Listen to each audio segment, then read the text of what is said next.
question c'est ici, son excellence, monsieur le gouverneur de la ville de Kinshasa. Qu'est-ce que signifie la raskin? Et quelle est la différence entre la raskin et le FONAC? C'est ça ma question. La raskin, c'est l'organe technique de l'exécutif provincial de la ville de Kinshasa en matière d'assainissement et de la protection de l'environnement. Évidemment, nous prenons aussi l'aspect aménagement et l'embellissement de la ville.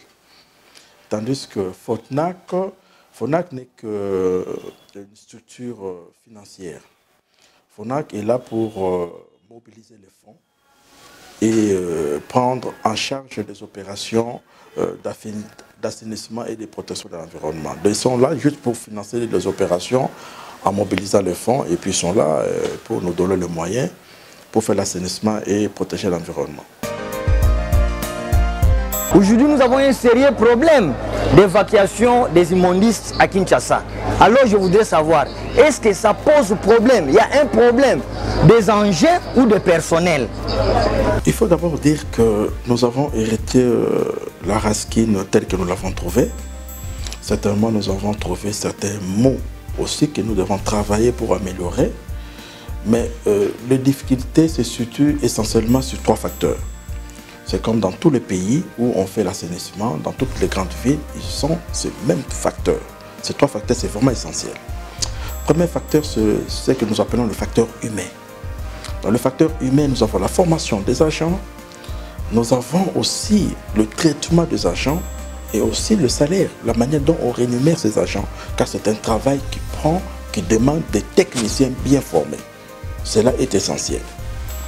Deuxièmement, nous avons le facteur que nous appelons facteur matériel lié aux infrastructures et au matériel que nous utilisons, les engins ainsi que les infrastructures. Quand vous parlez des stations de transit et quand on parle des engins pour évacuer les déchets, ça aussi c'est le méthode aussi d'évacuation des déchets. Actuellement, nous utilisons la méthode héritée de l'Union européenne qui, à notre arrivée, nous avons dit non, ce n'était pas bon. Les méthodes en question, nous devons tout revoir. Il faudrait que les gens commencent à mettre le déchet dans le sac plastique. C'est essentiel pour nous faciliter le travail. Donc sur le plan technique, matériel, nous avons déjà des problèmes à ce niveau-là. Et enfin, il y a un problème financier. Le facteur financier, c'est essentiel. Vous voyez que, vous comprendrez que tous les 2 facteurs, quoique c'est important, mais ça prend le finance. Pour former les gens, ça prend le finance. Pour acquérir le matériel, même pour les infrastructures, ça prend le finance. Donc, le facteur financier est tellement important.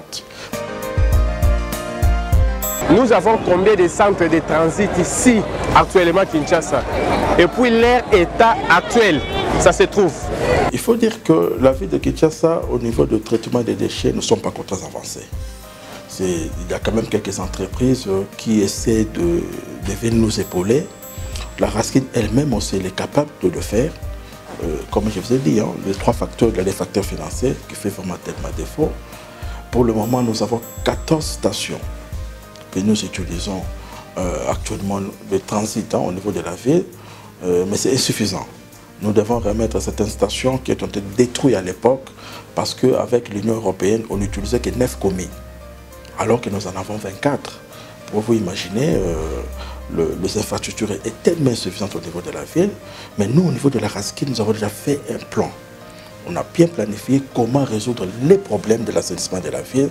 Si nous avons les moyens aujourd'hui, nous n'allons pas commencer à faire des études. Le plan est déjà là, nous allons déjà travailler.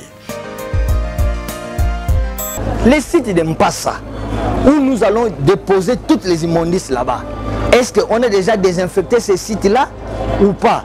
Puisque ce n'est pas un danger si on n'a pas désinfecté cela. Est-ce que ce n'est pas un danger pour la population?